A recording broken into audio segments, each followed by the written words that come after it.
سلام دوستان گل یوتیوب، به چنل وارتکس گیمینگ خیلی خوش اومدین. امروز من اومدم یاد بدم که چگونه آیپد ویو رو در موبایل پلی بدیم. تا آخر ویدیو با من همراه باشید، لایک و سابسکرایب یادتون نره. خب حالا بریم سراغ ویدیو. شما به دوتا برنامه نیاز دارید: 90 fps و شیزوکا. شما اول وارد تنظیمات گوشی میشید.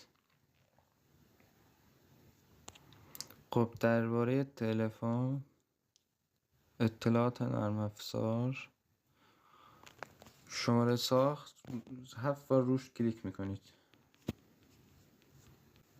خب حالت برنامه نویس فعال شد و وارد برنامه شیزوکو میشیم. استارت رو میزنیم، دیولوپر آپدیشنز رو میزنیم و یکم میایم پایین. نوشته اشکال زدای پی سی رو گزینش رو میزنیم. خب یکم صبر کنیم که فعال شه. خب فعال شد، نوشته در حال اجرا است و وارد 90 fps میشیم. خب گزینه دوم رو میزنیم، شیزوکا متد.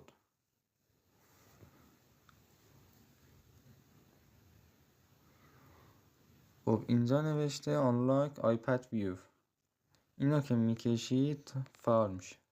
خب آن اوکی. خب حالا وارد پابجی میشیم.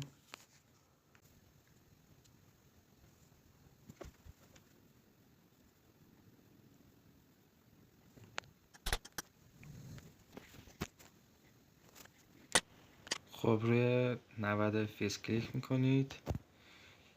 اینجا که میکشید پایین میگه کوچکتر میشه به هر سایزی که دوست داشتیم بذاریم.